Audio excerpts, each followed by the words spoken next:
Hello everybody and welcome back to episode 122 of the Save Slot 3 Gamescast. I'm your host, of Gizmo, joined this week by Massive Daz. Hello everyone. And Mr. Bad Backside something or other, Mr. Craig Warren. Hello. So Craig, you okay? I hear you've got injuries. You finally going to see a physician? I've been, but we'll talk about this after. Okay, poor old Craig is dying. So if you could go to Craig's GoFundMe. Yeah. GoFundMe, Chris is an idiot.co.uk. That's what we need. So before we get into the thoughts and prayers for Craigo, let's get on with the news. The Pengels news desk. Time for some news. There's 8 items on the news. Baker's dozen. Number 1. Shadow of the Damned Hella Remastered is coming October 31st for just £20 for the PS5, PS4, Xbox Series X and S, Xbox One, Steam, that's the PC release, and the Switch. Are you interested in this one, Craigie? Especially at 20 quid for the Hella Remastered. Probably not. There's probably other new things coming out, I imagine, around that time that I'd rather play. I don't know how much of a remaster or remake it is, in all honesty. Well, Hella, apparently. Yeah. Does it actually look that impressive or not really? It's hard to tell with the trailer thing because they got like weird filters and then it like stops for like 30 seconds and like Student 51 like name pops on the screen, then it shows like gameplay for like 15 seconds and then it goes from the artist of so and so and then it does that again. So what about you, Dave, though? I'm probably not going to buy it. It's one of those that if it comes to a service, I'll play it because I missed it the first time around and everyone talks quite highly of it. But yeah, I'm not going to specifically pre-order anything. There's just plenty of other games to play in there. Yeah, if it comes to Game Pass, I'll probably play it. It's weird that we're getting this Lollipop Chainsaw and now it's just like Killer 7 or something. With like just games they didn't want to make backwards. Well, I think Shadow Dam is backwards compatible actually, but yeah, we live in a world of remasters and re-releases, don't we? So. Now we go to some sad news. There's been layoffs again. The publishing arm of Humble Games has basically all been laid off. Future games will be now handled by a different publisher from Farside, I'm aware. So what's your thoughts on this, Davey? Yeah, 2024 is what it's been like for game developers, isn't it? Everyone's got over the COVID boom of everyone buying millions of games, and it's all slowed down again. So yeah, it's sad. People lost their jobs, but hopefully they'll land on their feet somewhere and they'll be able to continue doing what they love doing. And your thoughts, Craigie? Yeah, it's just weird because they actually publish quite a lot now, don't they? Well, I say now. The most recent game was that Bow Path of the Teal Lotus, which came out like a week ago. Yeah, I'm just looking now. There's Signalis as well. Played a bit of. Yeah, they do publish quite a lot at the moment. So it's a shame that they won't be doing that going forward. And I guess someone else will probably pick up a lot of these indies that they have been doing. But like I said, it is like Dave said, it's one of those at the moment where everyone's doing it, right? Won't be the last time we see this. No, it just seems weird. Like IGN's put up like all these places and stuff, and now they're just laying everyone off. They did that with one of isn't it not IGN? Isn't it like the company that owns IGN? Yeah, I don't think it's quite as simple as that. But anyway, the next news item, Legacy of Kain Soul Reaver 1 and 2 remastered figures have been spotted at San Diego Comic-Con. Dave, you're old like me. Did you play Soul Reaver in the back in the day? And when are these actually going to be announced? Because I am old. Obviously, the games must be real. Because why would you have action figures for them? Yeah, it's been rumored for a while, right? That they're trying to bring back Legacy of Kain. Really good series. What was the other games called? Pengi? Blood Omen. Blood Omen. Yeah. Yeah. Really good games of the time. I'd love them to do remakes, not remasters, because I doubt they've held up that well. But it'd be cool to get these type of games again. Craig probably didn't play them, but they were like adventure games on like the PS1 era of consoles and PCs. Really good stories, and they were fun. The Dreamcast versions of whichever the one was on Dreamcast was really good. That was the first one, Soul Yeah. Reaver. And the second one was PS2. Yeah, and then they've had loads of cancelled games since. But yeah, it's an interesting series that should probably come back. So, yeah, cool. Yeah, I can see obviously Crystal Dynamics of like seemingly since they've gone like independent, like Tomb Raider's come back and that's been remastered. I can see it being the same standard as the Tomb Raider remastered. And obviously they've also partnered like Evercade with the Tomb Raider cartridge and stuff like that. I can see a Soul Reaver like PS1 cartridge or something. So it's cool about Crystal Dynamics now they're away from Square of like bring back all these old IPs that they had. Any interested, you Craig, or too old even if it's just a remastered? Yeah, probably not the sort of thing I'd go back and play now. You said maybe if they did like a full-on remake, could be cool. The second game might hold up well, being a PS2 game. It's just one of those things. I mean, when we've got endless new games coming out, it's like you really want to play a remaster of a game which probably we feel quite dated at this point. Yeah. Next news item, the Persona 5 The Phantom X is coming to consoles after the international release on mobile. Craigie, you still not dabbled in a Persona? Will the Phantom X be one you dabble in? No, Bengals. No. If it's a mobile game by the sound of it, probably not, mate. Probably not. No. Well, I don't know how, if it'll still be free to play if it comes to consoles, or somehow make it to be honest with you, Pengi, I think about it, they could pay me to play it. I probably still won't bother, to be honest with you. Yeah. What about you, Davey? Would you bother? No, I'm still like 4 Persona 5 main and spin-off games behind anyway, Pengi. I think once I finish Persona 5 itself, one day, one very fucking far away day, then maybe we'll look at the rest of the constant bloody juicing of that franchise. But not currently, Pengi. Are you going to partake? Possibly. It depends how they do it. If it's free to play and it's all the gacha, If it's nonsense short with easy trophies, that's what you need, right? That also, but yeah. Okay.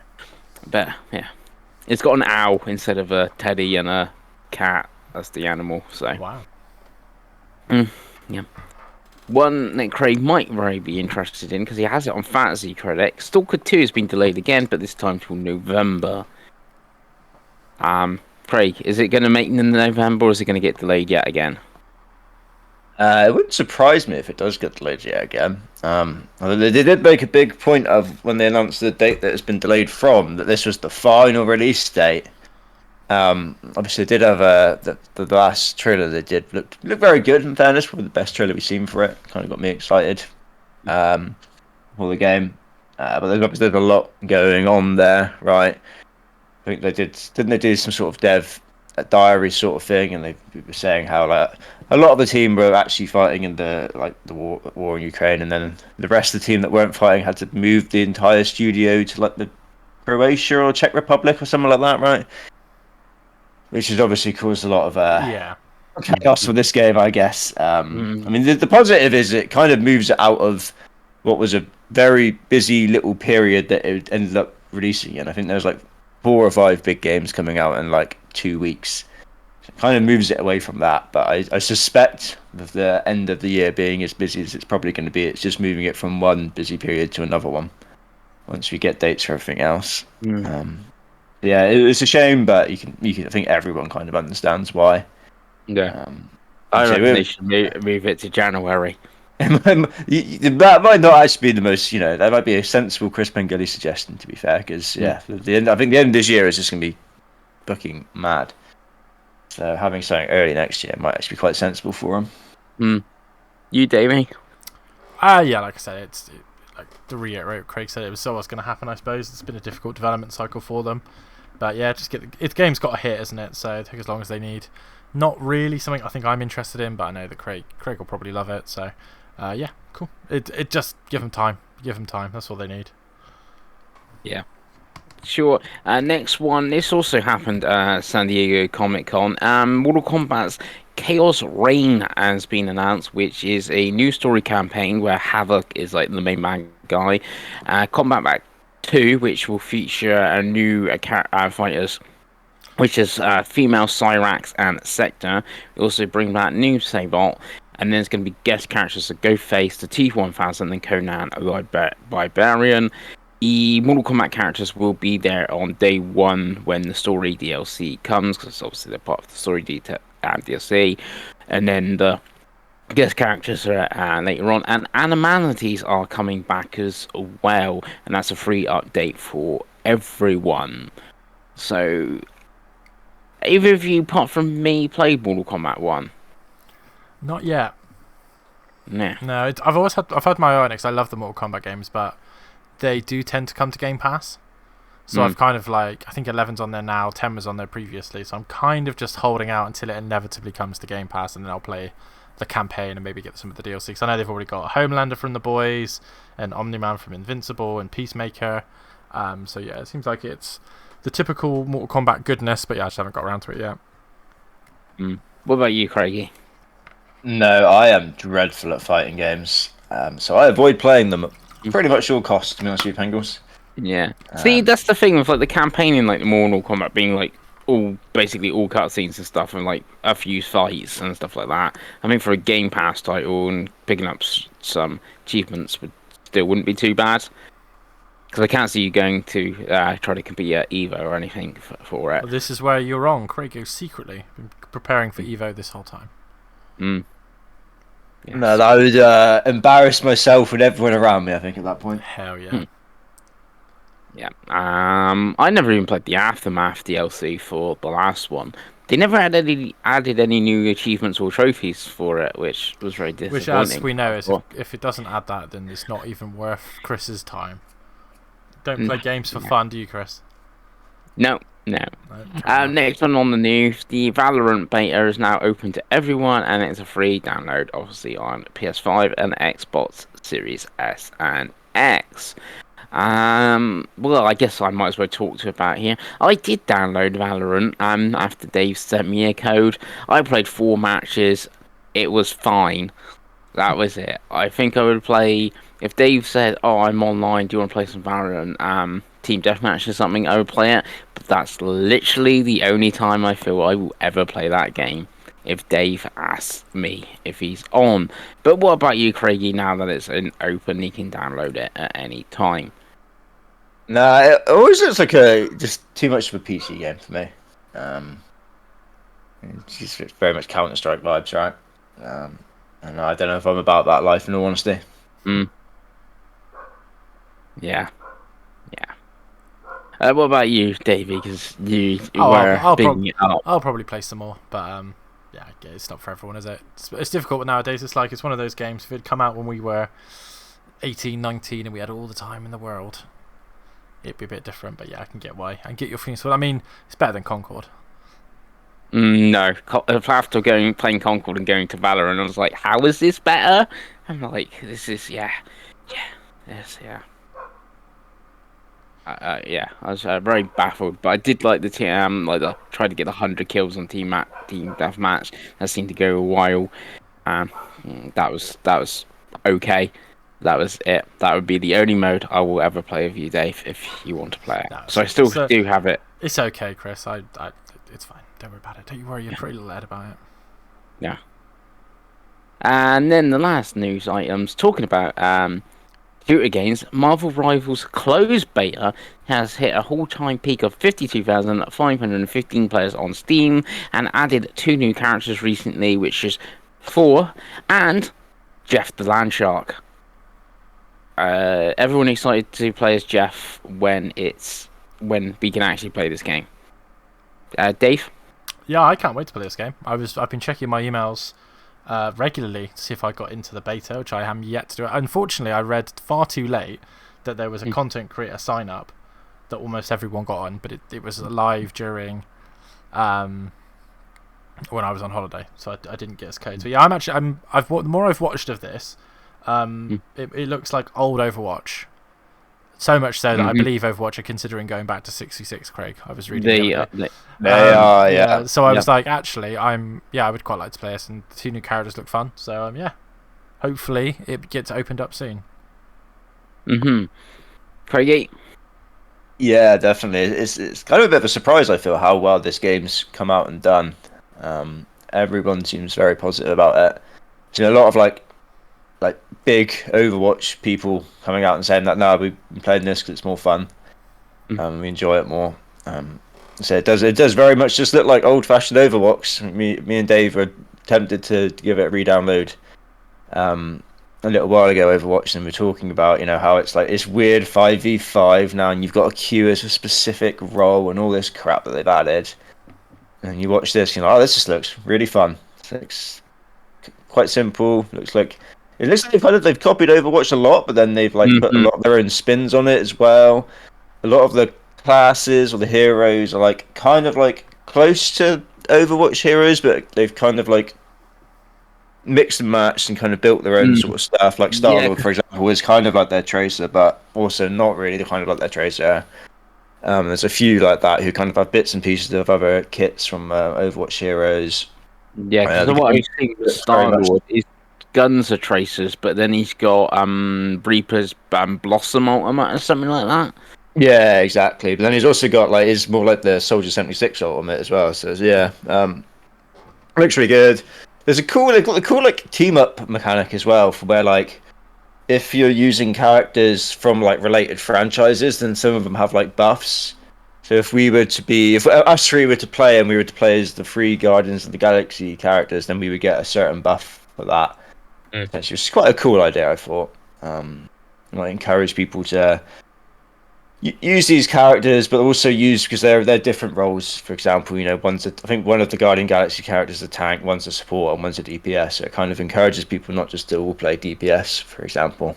So yeah, no, it's been very, very refreshing to kind of watch this. Obviously, none of us are PC nonces, are we? So none of us have actually played it. So it's a shame, but eventually there will be a beta on console. So I imagine we can all jump in. Yeah, the beta is on console, and yesterday afternoon I just left Twitch running on my computer, so I watched the hours worth, got my code, and then it's like, you need to wait for the next round of codes to be given away. Check back tomorrow. I checked back when I got home from work, and it's the same thing. So it's annoying that they're giving away codes, but then you also still have to then wait and stuff. That's the only way to get into PS5 and Xbox through that. Apparently on PC you could just literally go on Steam and go request to join. Yeah, but I think I got sent a code on Twitch just because I've been watching streams that obviously had the drops enabled. So yeah, but obviously that'd be a code for the Steam. No, it's PlayStation and Xbox as well. But you've got it's a damn luck of the draw thing still. Okay. Yeah. Yeah, if you go to claim it, it's different rounds every day, and it because of time zones as well. It finishes 11 p.m. a day or something for us. So you have to be on 11:01 or something tonight to see if you can get in, sort of thing. Yeah, but that is the news. Lovely, well done, Pengi. Yeah, so that's the news. We're going to move on to what we're going to do first. So let's do the topic of the show. Should we do topic of the show? Topic of the show. Tots. Yes. So I did task the boys with some Xbox shenanigans. Xbox 360. The Xbox 360 store is closing today. I believe, 29th. So yeah, we're getting nostalgic. We're going to talk about our own individual top 10 360 games. Obviously, Chris Pengelly'd it, and he's got his own whatever. I'll let Chris talk about that himself. But so let's start off with Craigo. Craigo, do you have your list in front of you? Let me just find it, because I sent it to you, didn't I? You did. Yes, I have it, yes. And do you have any honourable mentions before you get into your list? I'm trying to think what stuff I didn't make. I looked at what I'd started from my top 100 and worked out from there. I think Max Payne 3 was one of them. which was a banger, and The Darkness 2 was also one of them, which is a very underrated game that I loved. Back into it. Yeah. What are we doing? Sorry, are we doing a top 5? What are we doing? Sorry. So do your top 10. So what your top? Okay. So do your number 10, and then we'll Yep. go to the next person's number 10, and so on and so forth. Okay. Yeah. My number 10 was Geometry Wars. And Retro Evolved I put, 'cause I think that's the one that I played. Yeah. Because the original was like just an arcade machine in PGR, right, in the garage. But yeah, I played the Xbox Live Arcade release, and they did a second one as well, which you flew your little ship through little goals, and then shit happened. Right? I didn't bother also playing a that third one on Xbox One. Yeah, which is really good. But yeah, this is. Did they do one on the Wii as well, which or something? That was like a really weird port. Yeah. But yeah, I never really get into those sort of like arcadey high school games, but this one for some reason I fucking loved. It was great shit. I think it had like a weird like crossover. I feel like a lot of like the big like Call of Duty YouTubers got into it and were trying to like beat each other's high scores and were posting videos back in it, which is probably what made me play it. Because I never would have even heard of it otherwise. But yeah, it was one of the best of like that sort of game, I think, for me personally. Yeah, I think it was because it didn't quite make my list. It was in my honorable mentions, but yeah, it was just pick up and play, wasn't it? And it was really so. I believe PGR3 was a launch game, and I think Geometry Wars followed quite quickly on XBLA. Like it might have been one of the first non-retro XBLA games, because if you remember, Chris, because Craig definitely will remember this, when the XBLA launched, it was all like Joust and Frogger and Street Fighter Hyper Fighting. And then they started putting quote-unquote indie games on. And obviously Bizarre Creations make wonderful games. What they did. And yeah, Geometry Wars was on it. I played that game to death as well. I think it was quite cheap. I think it was like 400 Microsoft points. And it was like a 20 megabyte download. Had 2 modes and that was it. Really hard achievement list as well. Really hard achievement list. You had to be bloody good at that game to get all those achievements. But yeah, fantastic choice, Craig.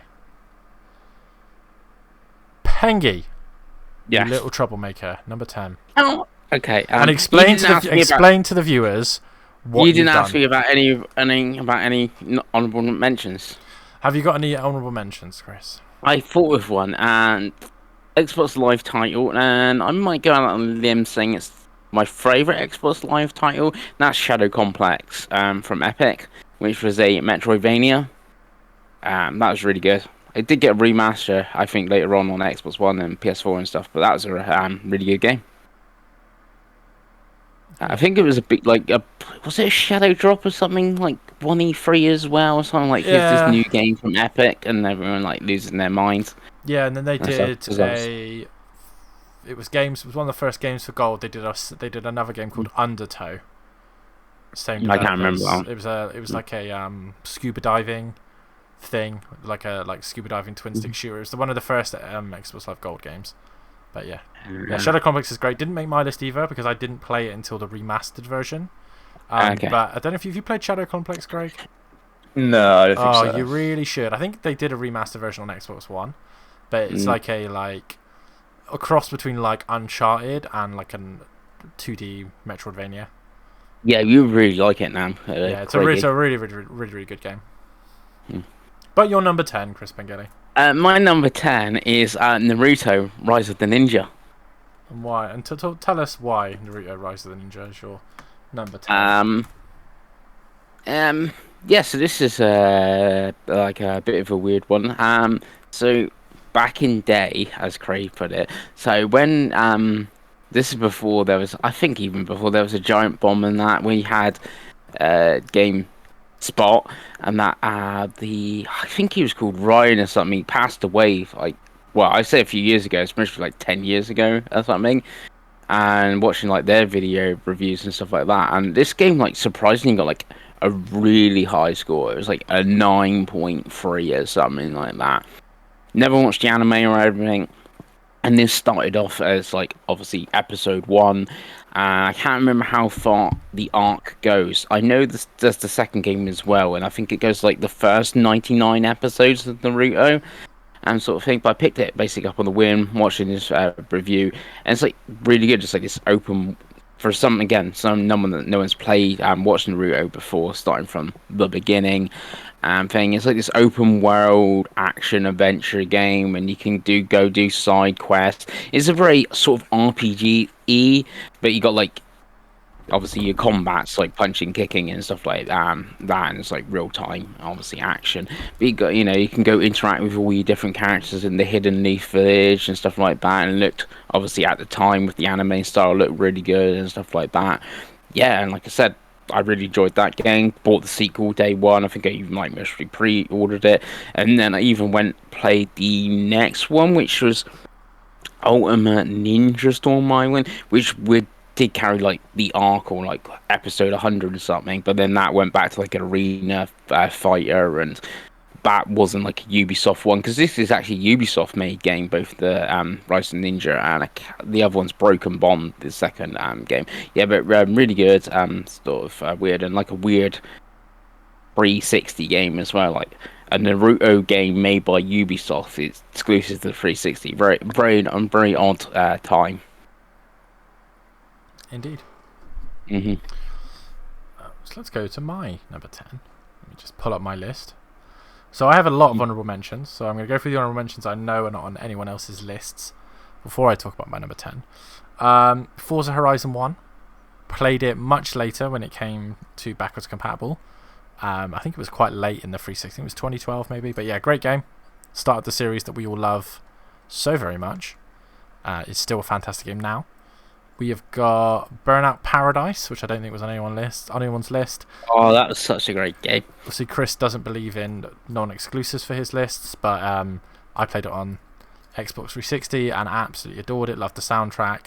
I still didn't like it as much as Burnout 3, if I'm honest, because I don't like the open worldness. But nowadays, I'd love a game like that because they just don't make how much multiplayer did you play of that? Oh, a lot, because I got most of the achievements, and you needed like 8 players at once to do this, and Burnout Paradise was incredible, and then the DLC was great as well. Big Surf Island was fantastic. I just remember at Guns N' Roses, didn't it? It was Guns N' Roses. Every single time you had Paradise City. Yeah. And the remaster. What more do you need, right? Right. The remaster is on Game Pass and /EA Access, so I do recommend it because it's still pretty good. But at the time it was fun. What else have we got on this? Hexic HD, the game that came with everyone's hard drives. Little puzzle game. Loved it.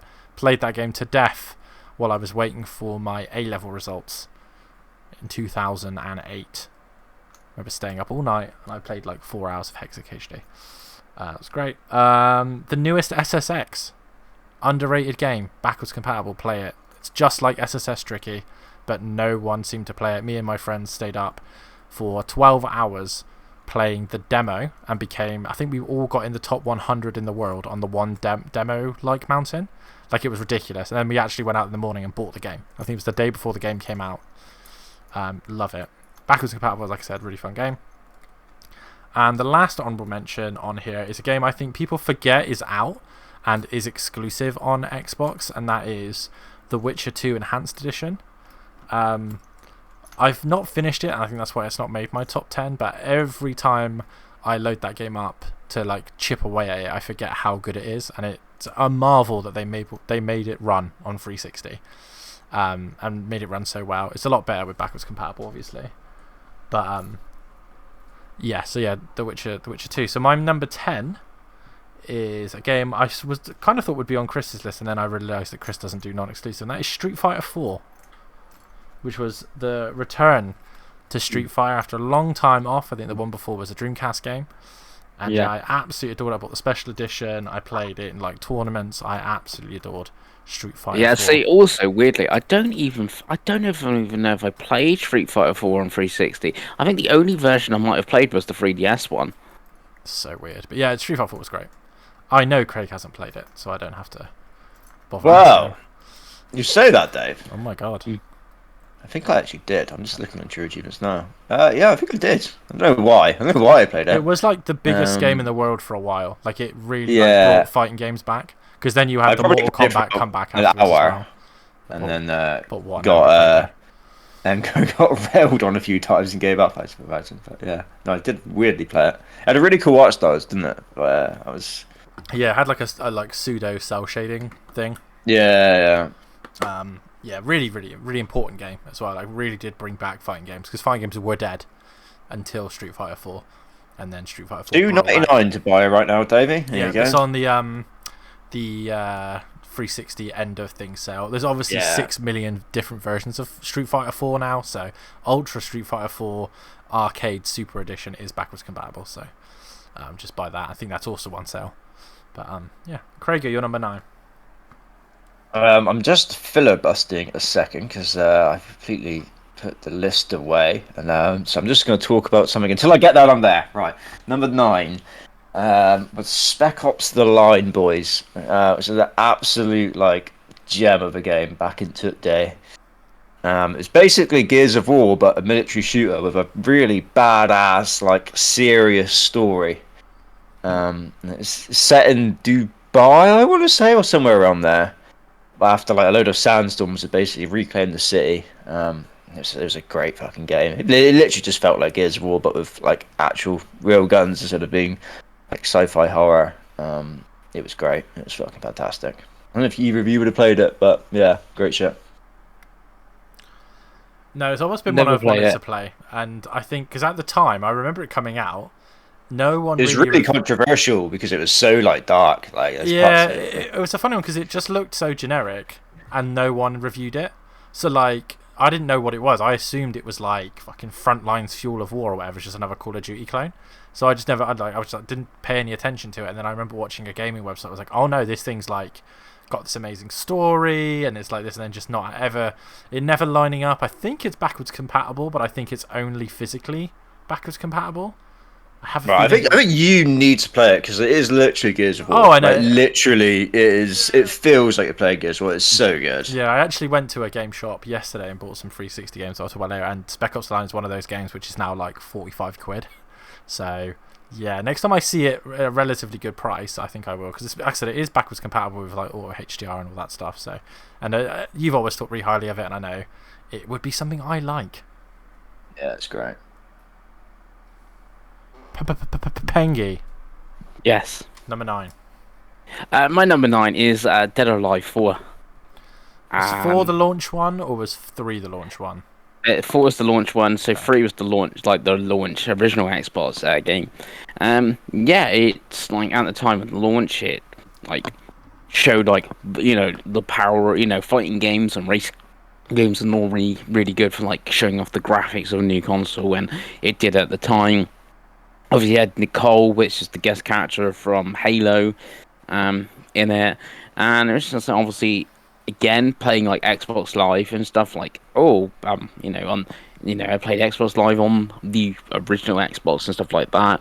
But Dead or Alive 3 wasn't it? It was 2 Ultimate that was online. So like the new Dead or Alive, playing online multiplayer on it, it was just a good fun time, and it's when Dead or Alive was still slightly more serious than when it what it would become the series. But yeah, good time.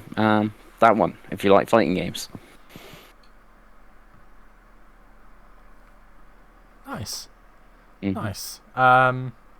Yeah, I played that game. That was one of the ones I got with my console, if I remember rightly. You could unlock a female Spartan. Yeah, Nicole. Yeah, it was one of those. Like, I think for me it was okay, and then it just got quickly overshadowed by like Street Fighter 4 and Mortal Kombat 9, and stuff like that. But yeah, it was still a great game. It still holds up. Still graphically really impressive. Hard achievements, if I remember correctly. Yeah, good game. Okay, well, my number 9 is Pac-Man Championship Edition DX. Well, that is a good game. Pac-Man Championship Edition was great and was almost here, but they did another version called DX, which added a load of content and was really, really good. I actually still have this on disc. It was like an arcade disc that came with my second 360. Yeah, just loved it. One of the first, I think it might be the first completion I got on Xbox, all 200G of it. Just Pac-Man, but like with some really great modes, like really modernized, and it's just a fun time. Even now, that game is still fun as hell. And yeah, I don't think Craig would have played it, but you should, Craig, because it's really good. No, I suck at Pac-Man. Absolutely suck. Just traditional games you just suck at. That's what we're hearing. Yeah. Any pretty much. game that would have been out to before 2008, you're just like, oh no. That's why Craig now has to play emotion walking sims. It's true. Mm. That's all I'm good for nowadays. Yeah. Craig, you're number 8.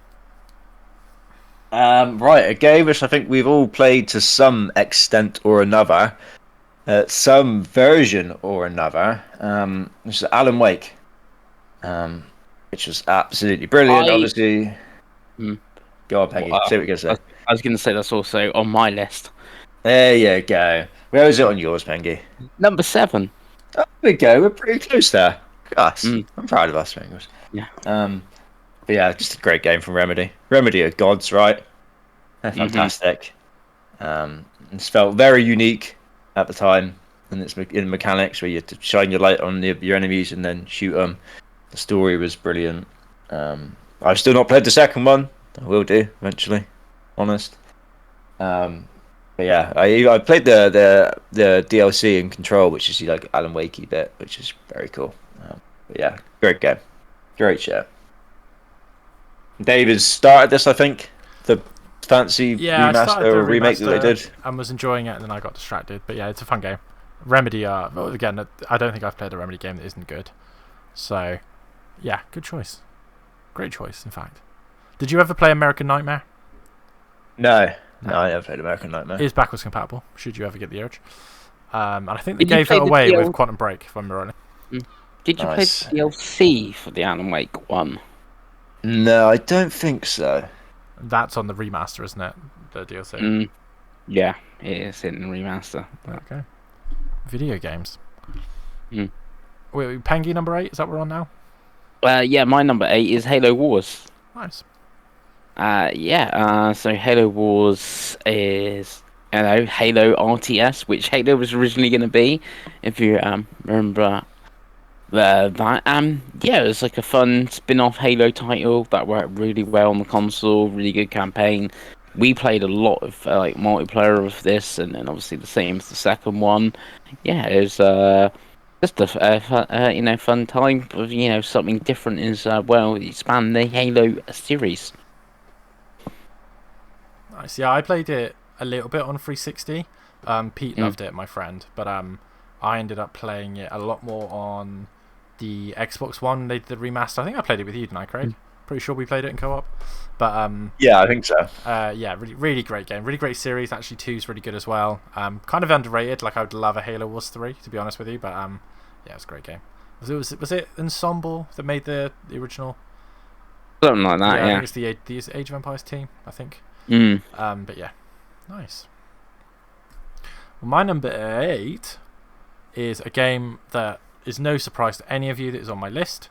It's a game that I absolutely adore. I have all but 3 achievements, and I went back to relatively recently and still holds up, Craig. And of course, it is Colin McRae, Dirt 1. Where it all began. Where it all began. Well, it was the last Colin McRae game. Obviously, he'd passed away, sadly, crashing a helicopter, I believe.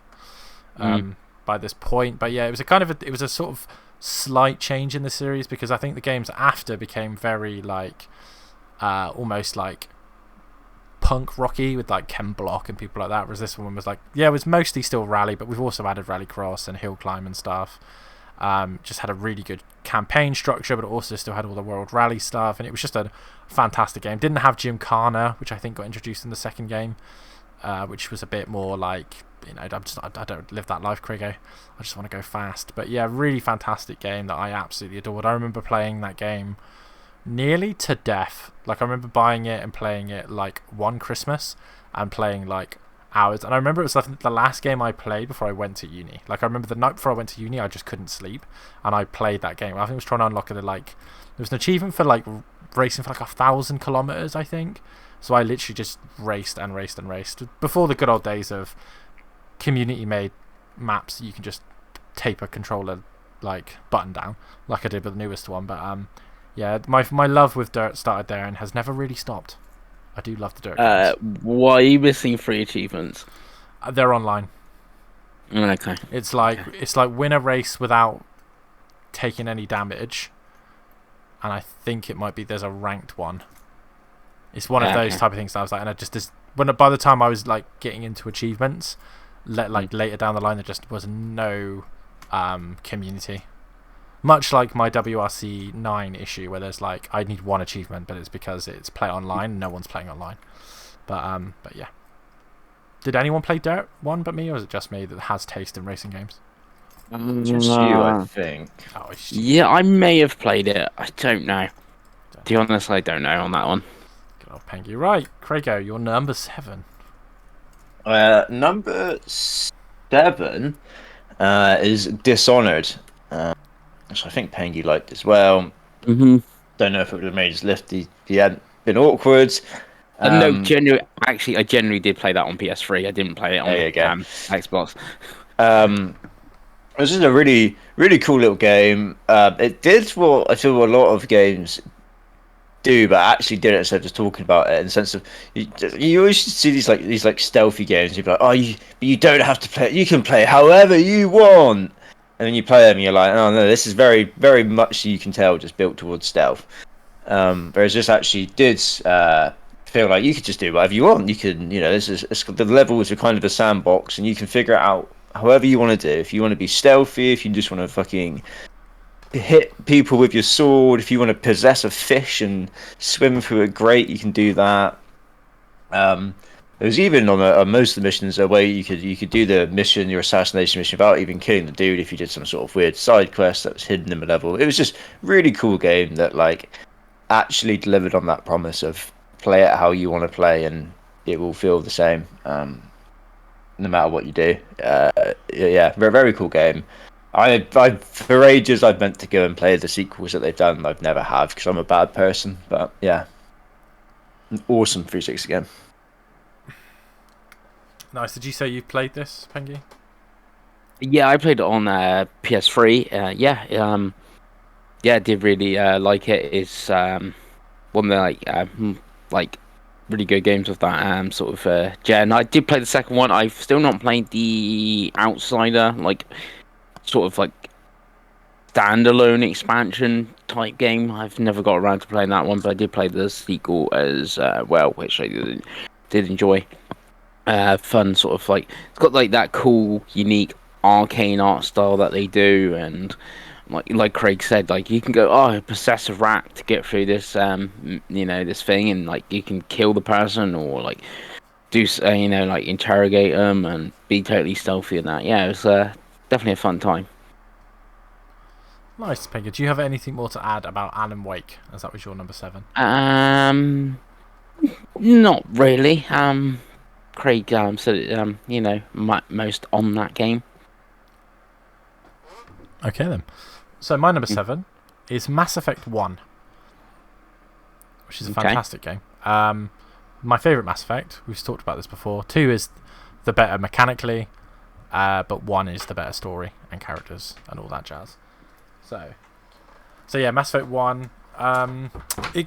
From different days it could be higher on my list, but it's from what I like to call my perfect Christmas, when I got Mass Effect 1 and Assassin's Creed on the same day, and I was more excited for Assassin's Creed, so I played that first and was like, this is fucking sick, like this is crazy. And then I put Mass Effect 1 in and I never went back to Assassin's Creed. But yeah, fantastic game, fantastic story. It's kind of like, I don't know, it kind of got me into Western RPGs really, because I've always been a JRPG guy because I'm a big old nerd. But playing something, you know those big anime titties, don't you, Davey? I just like waiting to choose an attack, Craig. That's my favourite form of gameplay. But yeah, Mass Effect's like mix of like action and PC stuff is just, yeah. And I loved exploring. I loved the Mako. I love every character. I love my Shepherd. I love that your choices carried through to the games. I love that there was genuine like consequences for decision you make, and it's just a fantastic game. I know all 3 are now on Xbox Series X and PS5 and stuff, but yeah, still love that 360 version of the first one. Played all the DLC as well. Bring Down the Sky, and Pinnacle Station, and absolutely adore it. I've played that game through start to finish, I think something like 10 times since it came out in 2007. So, yeah, huge Mass Effect 1 fan. Craigo, back to you. So my number 6, is the Tomb Raider, the first of the reboot trilogy, which feels weird. In my head, this isn't a 360 game for some reason. I definitely would have played it. They did do a HD remaster like a year later. Yeah, I definitely the would have definitive played it edition at was like launch. very early Xbox One, like Yeah. 2014, I think. It was a very pretty ass game, especially it was obviously very at the end of the 360 gen, so they would have been able to get everything they could out like the hardware at the time. But yeah, it was a great game. I'd never played a Tomb Raider game before this. Never really been interested in playing any of them, in all honesty. But you really had like an awesome trailer when they showed it off. It was like absolutely breathtakingly good. It was one of the first games I can remember where I saw a trailer and it just completely like sold me on that game. It looked great, and then it came out and it played amazing. And I absolutely loved that whole trilogy. I absolutely loved. I thought all three of them were brilliant. But that's what I always think it was my favorite is the three, just because it just got me into like Tomb Raider in general. Even now, like when Crystal Dynamics eventually released their next Tomb Raider, I'd be interested just because of how good that game was, what it set up. Nice. I don't know if it's one that you guys played or not. Honestly, I'm guessing. I did play it, and it is another one that I actually played on I played on PS3, not 360. I played it on. Yeah, I suppose it was the end of the gen, isn't it? So you would have been. Yeah. I remember playing that because I played it on. I finished it on Xbox Series, I think. But I remember hating that game the first time I played it. I was like, "What is this like?" Uncharted copying wannabe with sex noises, which was my big issue with it. Is there fucking noises? I was just like, I can't play this game because like she just sounds like she's fucking a near orgasm every 3 seconds, and it was kind of off-putting. But once you get over that, it's a good game.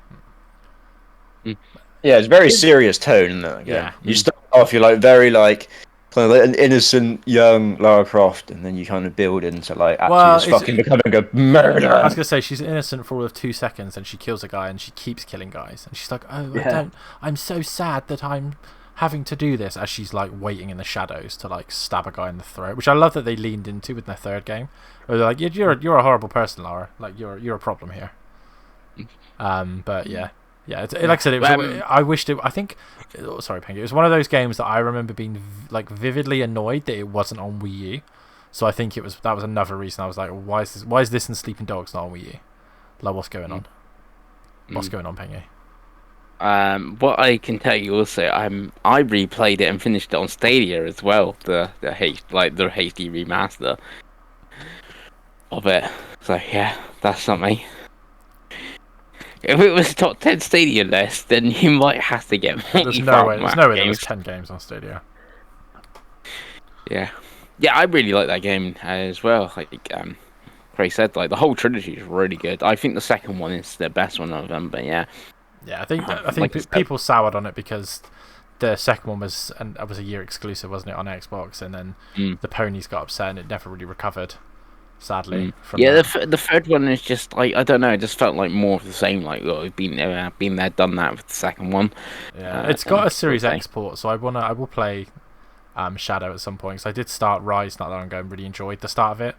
So I'd like to get to. I have all 3 games. I would like to get to. I know they had a lot of DLC to the second one as well. So yeah, good stuff. Pengi, your number 6. My number 6 is Gears of War 2. Nice. The best Gears of War. There goes Pengi with his Pengi statements again. Yeah, and do you know why it's the best Gears of War? I'm sure you're going to tell me. One, obviously, the story was, very dramatic, and that scene. But I'm not going to spoil it, just in case you haven't played Gears of War. You can have you find his dead wife. That scene, Pengles. From 2008, Pengles. That's game, Pengi. We can talk about it. Came out 16 years ago. So. Okay. Yeah, that scene, you can have emotion in these big... The worst thing is that's not even the most emotional scene in that game. Yeah, it's the most memorable. No, the Thai one at the beginning is way more emotional. Way more emotional. But yeah, go on, Pengi. It was a great game. First game was Horde mode. That is what makes it the best Gears of War.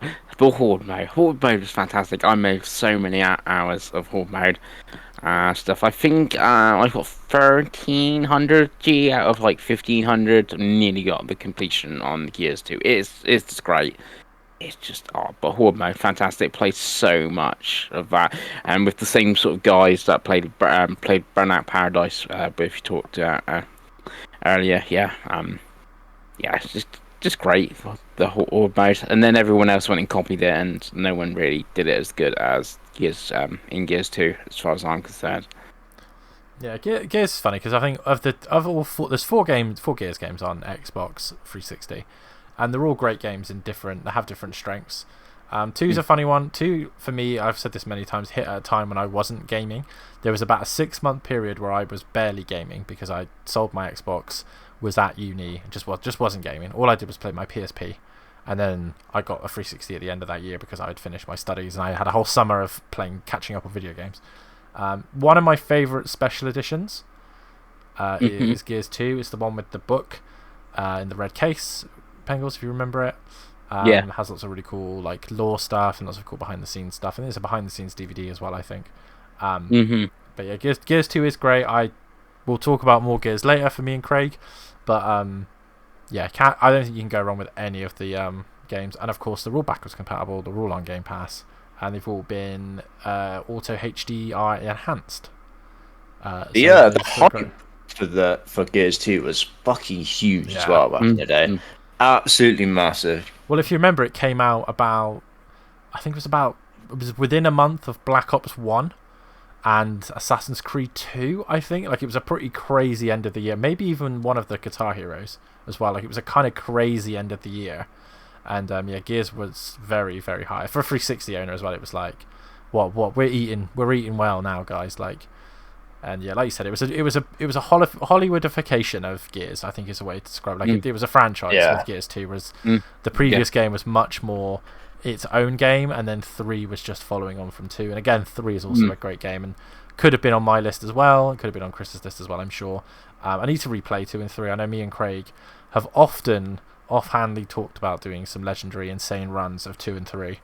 I know we want a collection, but they're still great. Have you not got those achievements? I actually don't, because I played them on Pete's account. See, yeah. Shut up, Chris. How many platinums have you got that are trash? Yeah, but I do have finishing Gears 2 on this scene, so you know. Back when you used to be a real gamer. I think I do. I don't. I have just multiplayer achievements for 2 and 3, I think. Because I played them on. And we did Judgment, didn't we, together? We did on Insane, and we've done one on Insane. Yeah, I think 4 I didn't. I think 4 was where I started. I think 4 was brutal, and 4 was rubbish as well. So. Yeah, 4 is comfortably the worst game in the series, I think. I really always look at tactics, and I'm like, I need to play it. And I just never can break. It's too slow. Like, I need to just like sit there and like get into it. But if we ever get an Xbox handheld, that is when I will try that game. That's next Christmas. That's one I wanted to. Yeah, next Christmas, me and Craig go for the completion on Gears Tactics. Nice. Well, we'll move on to my number 6. Obviously, we'll talk about more Gears later. My number 6 is the best game that Craig has never played. Sleeping Dogs. Sleeping Dogs. Love Sleeping Dogs. Sleeping Dogs is one of my favourite Xbox 360 stories. I saw this game on play.com. Craig, I missed that website. That dodgy website with its no VAT or whatever it was. Dodgy website that was in the Isle of Jersey, so you didn't play VAT and you used to get everything the day before it came out. The delivery is so fast as well. It's insane. So I saw it for $39.99, which at the time was quite cheap for a new game. And I don't know what there was. I watched one trailer and I was like, okay, so this is GTA but in Hong Kong with like karate moves and stuff. And I was like, oh, you know what? Like, I haven't bought a new game in fucking ages, so I'll buy it. It was really late, 2012, I think. I was waiting for the Wii U, so I was kind of like, I'm not going to buy too much because I'm a freak. I want my first Nintendo console in 10 years. So I got this game kind of expecting nothing. I think I bought it alongside Skyrim, because I hadn't played Skyrim yet, and that was also on that. Play.com were doing their thing where they're like, hey, buy 2 games and get £10 off one of them. So yeah, and I played it and I was blown away. It has like an incredible intro. It feels like Rush Hour, like crossed with like GTA, with like little elements of Yakuza, and it's just a perfect type of the game. The map is so small that it's like contained with lots of stuff to do. They had a really good, like, all the side quests meant something. So like they had a like dating side quest where you go on dates with like random girls. They had their own story, and then at the end of them you'd get like a like unlockable would be on the map. So like the like shrines you prayed at for more health. There was like I think Emma Stone was one of the characters, and you'd go on a date with her, you take a photo of her, and then you'd unlock this, and then you do this. And they had a couple of these like celebrity things, and it had the whole thing where it had environmental kills. So if you like grabbed a dude, they'd like, I don't know, like a phone box would like glow red. You'd press a button and you'd brutally slam his head through a phone box, or kill him with a bloody the fish called with this like swordfish, or like all this kind of stuff. Like the driving was really good, and also had the like jump from car to car system from the PSP game Pursuit Force. So you could like run up near a car and then you'd like hang out the side of it and you jump on it and take it over. And racing was really good in it because it felt like a driving game. Like they just got all this stuff right. The combat was from Batman Arkham Asylum, but you unlocked different kung fu moves by finding collectibles again. Like it linked all the systems together to just create this great thing. And again, the story, fantastic. It had a lot of Asian American actors. So like they'd break into Cantonese, and it was genuine Cantonese. They were Cantonese actors, but they were also, again, they were in all of the films you think. They were in all of the Americanized like Rush Hour films and those kind of films. I just really enjoyed it. DLC was really fun and really silly. It's constantly on sale on the definitive edition on the new consoles. I think it's right now it's £3.59 on Xbox Series X. There isn't a better £3.59 to be spent. It's not a hugely long game. I think you can get the completion in about 20 hours. It had the thing where you were an undercover cop, so you had cop missions and like bad missions. So like if you were like you have to act more gangstery, basically. Like you have to blow more shit up and you get more points. And again, skill trees, all kinds. Don't want to spoil it because it's still great, but yeah. Sleeping Dogs is fantastic. Great story as well. Genuinely emotional story. And I just don't think it gets enough praise. I think people that have played it talk really, really highly of it. Like they talk like how I talk about it, but I think a lot of people just haven't played it. Like I know, like I can't remember if you've played it, Chris, but I know Craig hasn't. No, not. And I think he's not doing it purely because I ask him to all the time. But it's one of those games where you're like, you know, when you recommend a game, like you're gonna love this. Like you'll play it and you'll be like, yeah, you're 100% right. Sleeping Dogs is that game, and it's always so cheap on sale. How you talk about it, and like everyone that played it loves it, but it does sound like, you know how like obviously I recently, like previous episode, replayed Beyond Good and Evil and stuff like that, and like you like said, oh, I don't really get it, but everyone that plays that game like freaking loves that game. That's why it's now a cult classic. How you talking about Sleeping Dogs sounds like similar. Yeah, I can get some. I think it's a lot similar as well to like Spec Ops: The Line, like Craig said. Like if you're looking on the outside in of Spec Ops: The Line, you're like, I don't really get what makes this so great, and then you'll play it and you'll be like, oh well, yeah, I completely get it. Like it's like a game that I like, but it has a different twist, and that's kind of Sleeping Dogs. Sleeping Dogs is GTA with a twist. If Spec Ops: The Line is Gears with a twist, you know what I mean? Like it's like, oh okay, like I get it. 100% get it. But yeah, 360 version, great. I did obviously play it again. I've played it on I think every platform. It's like in the Dirt 5 list of like Dave will play it anywhere kind of thing. And if they would like, oh, here's a Series X version with a whole new achievement list, I'd play it again. Is there a version on Luna? I don't know. I haven't gone through the Luna library recently, Pengi, if I'm honest with you. The developer's obviously been shut down, so I would doubt it. But yeah. Craigo. My number 5. Yeah. I think this is a game that Dave doesn't like. I think Pengles does. Could be on Pengles' list, and I don't know if it will because of the shenanigans. That's BioShock. Just absolute banger back into day again. I loved it. I love the setting. The setting's just iconic, right, boys? Absolutely brilliant. That first time you go down that lift or whatever it is, and you see the city under the sea. There's always a city, there's always a man, there's always a lighthouse. Yeah, it's just great. It played great. The whole having your magic power in one hand and your gun in the other hand. I say gun. I played pretty much the whole game with the wrench, obviously. the wrench was OP.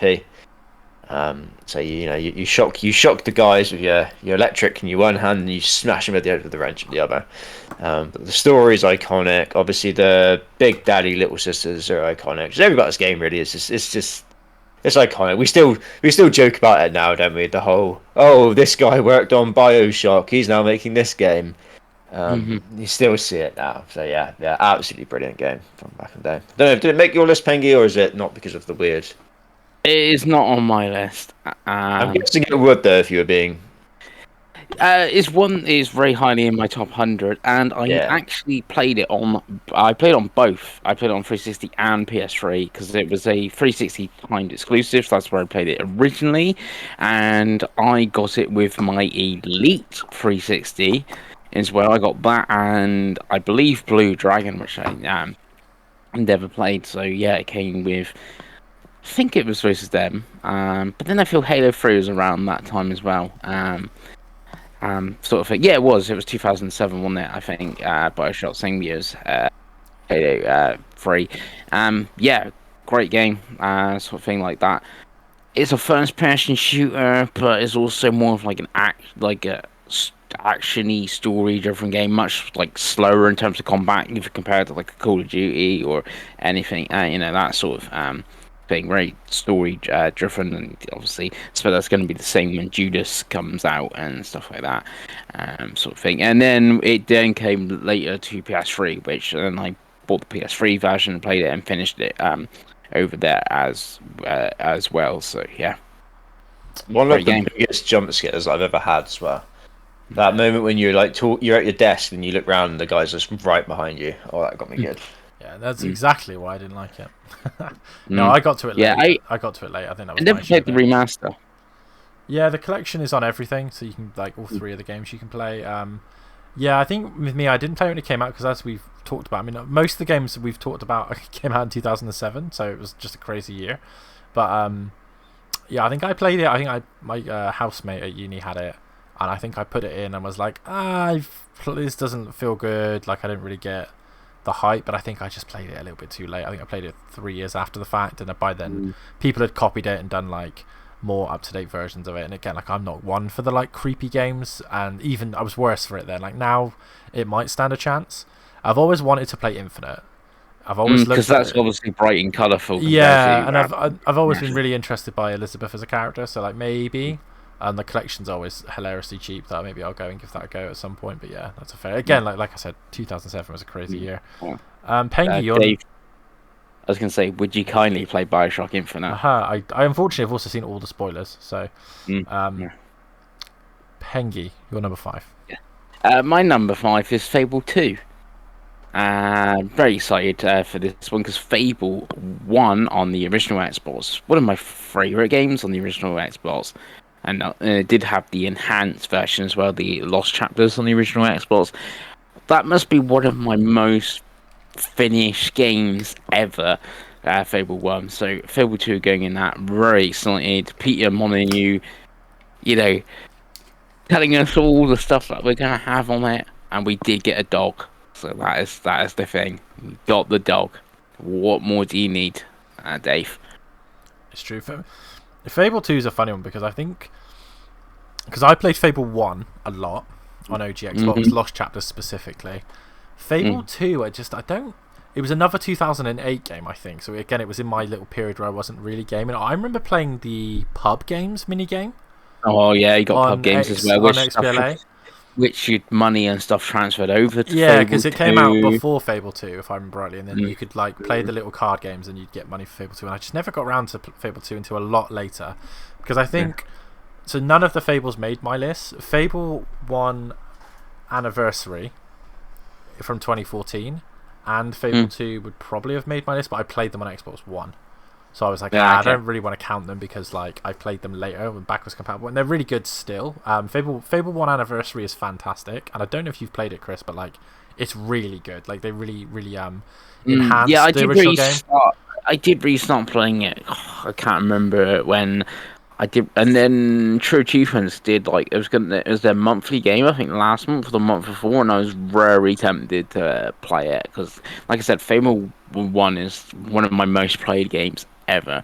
And 2 is just like continues that added, and the dogs and new mechanics and stuff like that. I can't remember if it was Fable 1 or 2 or 3. Like there was a book as well, and the book had its own DLC which I bought. I can't remember if it was for Fable 2 or Fable 3, but yeah, it was. I've liked all apart from I haven't played Fable the Journey because Connect, but I've played like every Fable game, and so I'm very excited. Have you played for, Fable Heroes?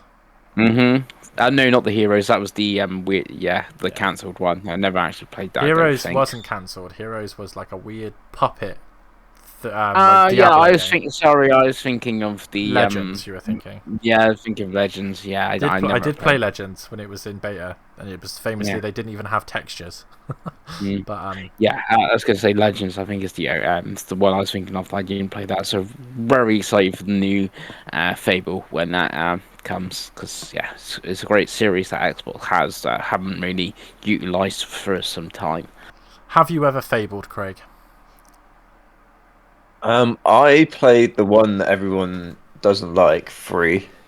Right. It's the worst. Which isn't very good, in fairness. It's pretty awful. And I think I played it because it was the first Games for Gold. Yeah, it was also, Craig, co-op.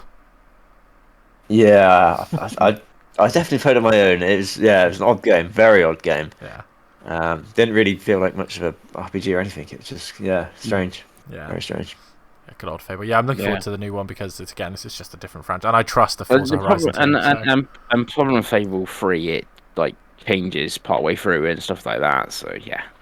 Yeah, the second half of the game's really good though, but it's a strange game. But again, it can be manipulated really easy. You just get property development, and then the game's pointless. But nice. Okay, so my number 5 I don't think is on Chris's list, but is definitely on Craig's list. So Craig, you're welcome to jump in at any point here. And that is another game from 2007, and that is Call of Duty 4 Modern Warfare. So Modern Warfare 2007 was crazy anyway, because you had Halo 3 before this, which I know we'll talk about later, but Call of Duty Modern Warfare. So I played Call of Duty Finest Hour on original Xbox, and Call of Duty 2 was a launch title for the 360, which I got and loved. It was the first one that they really pushed multiplayer, but it still wasn't a thing, right? And then out of nowhere, E3 2007, they showed off Call of Duty Modern Warfare, which was this crazy, like, modern, futuristic-y Call of Duty game that had, like, Black Ops stuff, and it was, like, SAS and all this. It was really, like, high intensity. And then I remember on the 360, they used to do the thing where you downloaded videos because YouTube wasn't really a thing yet, and the developers were putting up, like, behind the scenes of the multiplayer. And I remember watching the like loadouts and the kill streaks. I'd never seen anything like it. It was completely new. Like, no one had thought of this before, and it was like the build to that game was wild, because Call of Duty wasn't looked at the way that Call of Duty was looked at really until that game. And then it came out. The story was unbelievably good. There's not a bad mission in that game. I replayed the remaster recently. Literally not a bad mission in the game. Characters are fantastic, memorable, the quotes are memorable, and then the multiplayer was unreal. Like, every map was unreal. You felt like there wasn't too much of a like, right, well, this is the way to play. You could almost use any weapon and still like have fun. And yeah, kill streaks and unlocks and prestige and all this wild stuff they put in the multiplayer was just wild. It just completely changed the game, and it was like that being so close to Halo 3 as well was like the 360 became even more so than the original Xbox, the shooter box, because you just had these two massive shooters that, again, a lot of the hype behind Call of Duty 4 was on Xbox. I think it did come at the same day as PS3. I mean, Chris might be able to tell if that's different, but I'm pretty sure they were the same day. But like, it was an Xbox game. You played Call of Duty on Xbox, and you played it with a headset on. It might have had exclusive content as well. I'm not. Maybe I don't think 4 had much content. I don't know. They did do a map pack, I think, but I don't think it wasn't like. I think the second game probably would have had some exclusive stuff, I think. But yeah, Call of Duty 4. Do you want to jump in, Craig? Because I know that's somewhere on your list as well. Yeah, number 2. Hell yeah. But yeah, no, it's just iconic, isn't it? Absolutely iconic. But when I was at school, it's all basically all the boys we talked about was either football or Call of Duty 4. It's pretty much what got me to get Xbox Live into multiplayer games because everyone just talked about it endlessly. And I was like, I've got to bloody buy a router now and a bloody adapter that you got to stick on the back of the console, which is ridiculously overpriced and all that jazz, right? But it made it seem cheaper than a PS3, Craig. That's why they did it. Yeah, yeah.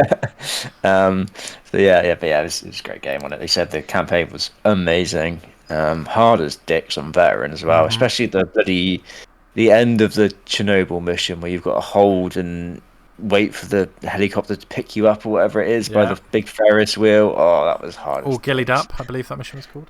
Yeah. Obviously the last mission as well, the little epilogue Mile High Club was absolutely brilliant. Trying to get the veteran run on that, where you've got to do it in stupidly fast, and you've got to get the headshot at the end. Oh, great shit. Nice.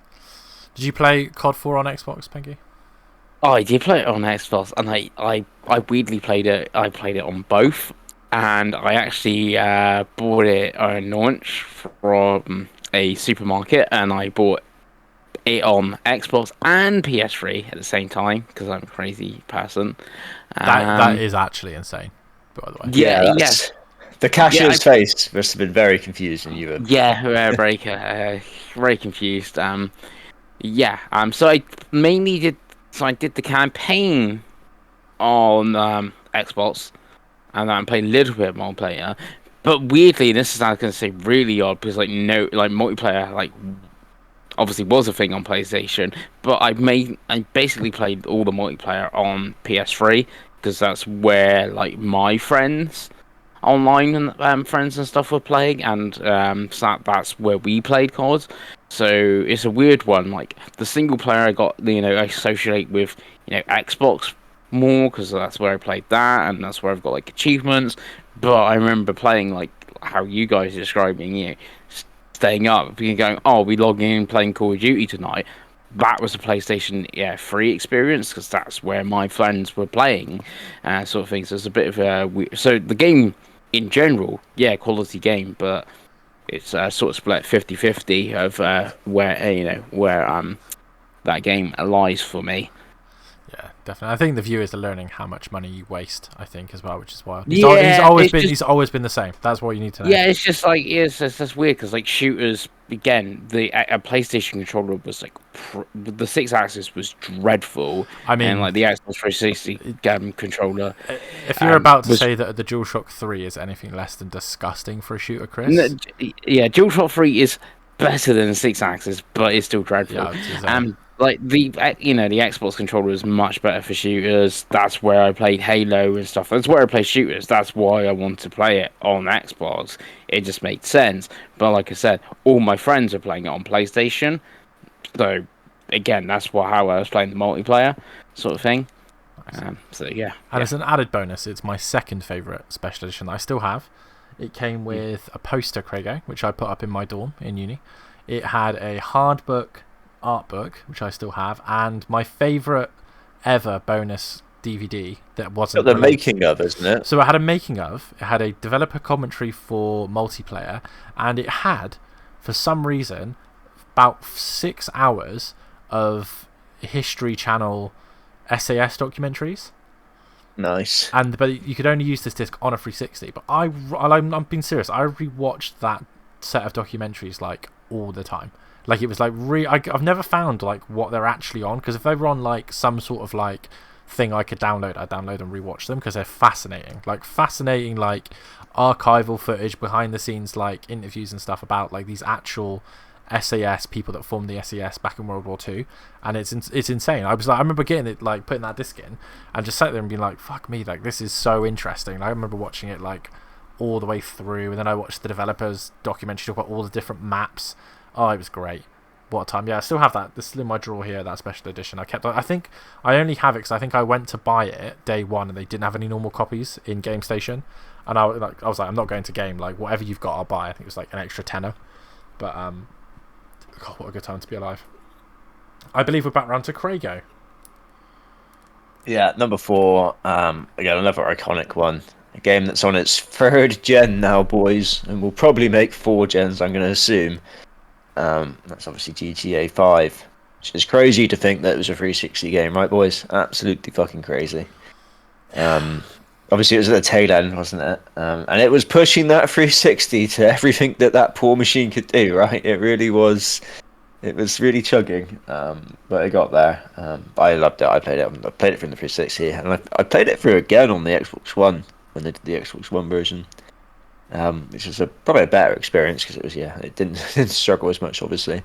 And I would definitely do another one on the modern consoles because they obviously done another enhanced edition if I had the time because it's such a great game. It's iconic. I love the three characters. They're all brilliant in their own right. I love the comedy of it. I love the silly side missions. You know, you're drugged up shooting clowns or whatever it is. It's just iconic mission. The mission where you get drugged by your kid and then you're like free falling from the sky or whatever. Oh, it's just great. Just a great game. Yeah, it was a funny one because the GTA 5 was the last hurrah of the 360. Like, it was really like, this is how we're sending off, because it was 2013. It came out, I think, before the new consoles, but the new consoles were due like the next month. And then online launched much later, so I think the new consoles were out when GTA Online launched. But yeah, it was GTA 5, I think, is it stopped being in the top 10 bestsellers yet? Since 2013, it still will be even when 6 is out as well. Right. So, but yeah, it was the last real hurrah. Like I said, I think it was 3 discs on 360, and it was like you said, the load times were fucking atrocious, specifically on 360. But yeah, great game. I've never finished the story mode, which is why it's not on any of my lists. That's madness. I struggle. I really struggle with the GTA stories because I don't know. It's just sometimes the mechanics aren't as like what I want them to be. It's the same because GTA 4 is like one of the most like I'll get to it eventually games I've ever played. Like I always come back, like it's on. I think it's installed now. I'll jump back in and play like a couple hours and enjoy it, and then just forget to go back to it for the same. I think I prefer 4 to 5, but of what I've played. But that's because I really like the Nico Bellic story more. But again, both all great games, aren't they? I don't think any of the GTA games are bad games, to be honest with you. But yeah, did you finish GTA 5, Pengi? No, much like you, I dropped off on it. I've never really been into like that setting, a sort of thing like the gangsters and stuff like that. I much prefer a different Rockstar game on like the 360 era thing. But I did play GTA 5, and again because it was a late game, 2013, I played it on PS3, which it was only one disc because it was a Blu-ray and you installed the game, so load times weren't as dreadful and stuff like that. And I also remember like you had to have the memory card and having to put signs out and stuff saying like you had to have a memory card for the memory sticks. Yeah, I remember that. Yeah, I was working in Home and Leisure at the supermarket at the time. Yeah, Jesus. Yeah. And you had to add that for the Xbox version because I think they even started branding them, didn't they? I think Xbox literally were like, oh, we'll put out a load of like green for Xbox 12 gigabyte USB sticks. Yeah, God, what a time! What a time to be alive. Yeah, but again, it's because it's like a late game, like the PS3 version. It's like, oh yeah, like the Blu-ray actually made the difference and stuff like that. But yeah, I never finished it. I don't think I ever played GTA Online as well, which might be even more crazy. Yeah, I played GTA Online a lot more than I played GTA. Like I played a lot of GTA Online actually, but more on the Xbox One than anything else. Nice. So Pengi, your number 4. My number 4 is Viva Pinata. It was great. It was my number 11. You almost made the list, but didn't quite. But tell us about the wonderful Viva Pinata. Oh, Viva Pinata it's a weird game, isn't it? Like, you got your little island, you go digging and stuff, and then here comes a little worm, and, and he's just a little pinata. He's just a cute little dude, and then you got to figure out how to get all the other ones, and then this is back in the day where you used to use game facts and, like, you could trade, your pinatas, and all that good stuff. Or like, oh, this is how you get the unicorn, and okay, I got to do this and that to get the unicorn. I think I nearly must have nearly all the achievements on that game and played a lot of times. and restarted it a lot of time. Never liked the sequel for some weird reason. It didn't click as much as FIFA Pinata. Don't know if it's just the time and place or something for the first one, and had the cool collector's edition with like the plastic and like it was the donkey horse character, and it was shaped like him, like the standard piano thing. So yeah, Pinata, Chris is trying to say. yeah. So yes, really good fun time. Really different for Xbox as well. Like it wasn't like a shooter and stuff like this bright, colourful game, and something new from Rare as well. So yeah, they should just Everwild should just be FIFA Pinata, but like mythical animals or something. And there you go, Rare. Fix that game for you. There you go. So yeah, Viva Pinata. So it's essentially a guarding sim, but it's like the best guarding sim ever. Yeah, really weird because I got it. It came in a double pack with Forza Motorsport 2, I think. Yeah. And yeah, I love that game. I played it a fucking ton, Craig. It was a like Pengi said, it was one of those games where a lot of the achievements were for getting specific creatures that you just didn't. You have to look it up. Like you'd be like, fly this butterfly through a flame and then put them out and they'll change color. And like but yeah, really really fantastic game. Very different. Again, I think it was another 2007 game, maybe 2006. Possibly. It was 2006. It was 1st December apparently. There we go. So right at the end, I remember getting it for Christmas. But like Penguin said, there was a steelbook that was like a really weird shape. It wasn't a steelbook; it was like a plastic book or whatever. But like it was a fun game. Yeah, really strange. Wonderful game. Still looks amazing as well, which is really funny. The art style's really held up, and it is a backwards compatible game. If you play it now and you've watched any modern Xbox announcement about Everwild, you'll find it very off-putting that the main character that helps you, the tutorial lady, is the voice of the little Irish lady who's the head of Everwild, and it's just her voice, just this little Irish lady's voice, which is quite funny. And she plays Lethos, and it's just like every time she comes on, she talks about Everwild. I'm like, why am I getting weird PTSD for staying up to 3 a.m. grinding out fucking whatever on Viva Pinata? But yeah, really great game. Still recommend it to people. The sequel is different, but I think it's because there's multiple environments, and has a big co-op emphasis, and is a really fun co-op game. Kind of Minecrafty, really. Like I think, if say me and Craig played it in co-op, it'd be like kind of when we played Minecraft. You got your achievement list up, and like, right, what have we got to do? But yeah, really good game, backwards compatible, obviously, and is on the Rare Replay collection as well as being natively backwards compatible. Yeah, good times. I assume you've not played Viva Pinata, Craig. No, I missed the boat on that one, definitely. It's one of those where it's like you see so many people wanting a like a big reboot of that, don't you? Yeah. If they, again, like Penguin said, if they just like, oh hey, here's Viva Pinata 3 with what you can do with modern games, oh god, that'd be crazy. Right, so are we on my number 4 now? Is that what I was doing? Is that the way I've done it? Okay, so my number 4 is my favourite launch title for the Xbox 360. It was the game I played first on the Xbox 360, and that is Project Golf Racing 3. 4 was also good, but I prefer 3 because it was just a game I got. It was just a beautiful mix of arcade and simulation racing. Like Craig said, you had the really in-depth garage that you could go in and design and move stuff around and play Geometry Wars on. First real like esport racing thing. It had PGR TV, and you could watch other people like tournaments and stuff and enter them yourself, and had a really sort of deep campaign with a lot of content. Even after if there was a way to make it backwards compatible, I know they can't because of licenses, I would still play these games, and I miss Bizarre Creations a lot. I'm going to talk about Bizarre Creations game later that I'm actually playing at the moment. But yeah, absolutely fantastic racer, and one of my favourite Xbox series. I kind of prefer it to Forza Motorsport. I obviously prefer Horizon to everything, but like if they were to get rid of Forza Motorsport and bring back Project Gotham Racing instead, I would be much happier. Which may be controversial, but that's my opinion. But yeah, I love that game. The Aston Martin DBS, still my favourite car from that game. Love it. I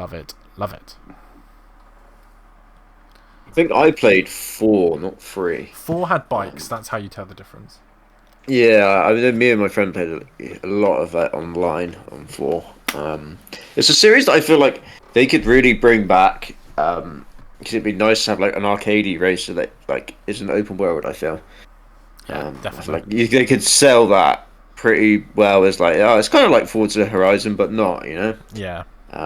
Yeah, I think it'd be a really cool series again. I don't know who could make it. I'm sure they could get someone else to make it, surely, and then publish it. But yeah, it'd be great to see a PGR 5. Pengi, did you PGR? I did PGR. The PGR series is were great. Oh, the PGR one maybe on the original Xbox, maybe not so much, but yeah, 2, 3, and 4. Great. It was one I did pick up at launch on the 360, the third one. Really good. Which started on the Dreamcast as MSR. So there you go. He did. You let it die. You did let it die, Pengi. Mm. Craigo. Number 3, I think. Yeah? If you haven't already Which thought about is, yeah, I don't think anyone else has. Does anyone talk about Halo 3 yet? There, no, but it is also my number 3, so... There you go. It was my first Halo game. So the multiplayer was just absolutely brilliant. So many great maps, and then the campaign was just godly, absolutely brilliant. Played it on my own. I think I did a few difficulties and whatever the hardest is. And there's quite a few co-op runs as well with various people.